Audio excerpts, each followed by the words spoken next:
I was shot in this leg and had shrapnel wounds in this arm. My arms are almost gone now because I got frostbite. Vyacheslav Levitsky was a step away from death several times. He recalls how in February 2023 near Avdiivka, an enemy sabotage group shot the defender with an automatic rifle, shotting him in his both legs and his liver. When he got conscious, he spent several days bleeding to death in 10-degree frost and looked for rescue in the gray zone. But he came across militants of the so-called Donetsk People's Republic who took him prisoner.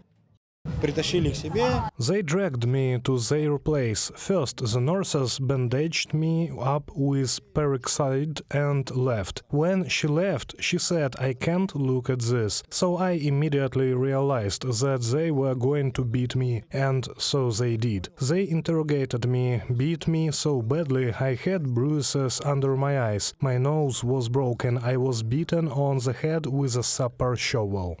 Instead of providing the prisoner with medical help, he was brutally tortured and interrogated for 3 days. After that, Chechens bought Vyacheslav from the militants of the so-called Donetsk People's Republic for exchange. Later, he learned that there had been agreements to exchange 60 Ukrainians for 5 Kadyrovids.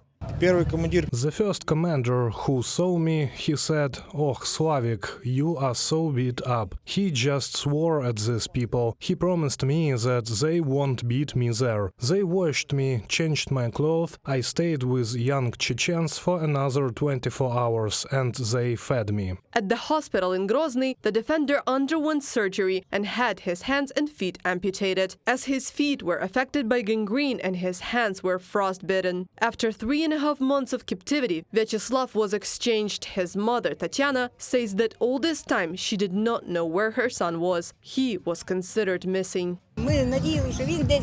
We hoped that he was somewhere, and that's all. He called me and said, "Mom, it's me, Slavik." We arrived at 7 o'clock in the morning. The psychologist met us and told us that he was back from captivity, so it's important not to overload him with emotions at once. But once we got into the ward, we never came out again. The Superhuman Center has provided Vyacheslav with prosthetic legs and arms, and now he's learning to walk again, as well as dreaming of driving a car. He has not yet decided what he will do after the rehabilitation, but he says he will definitely not stay idle. Reported by Anastasia Tarnavska, Yulia Dmitriev, UATV News.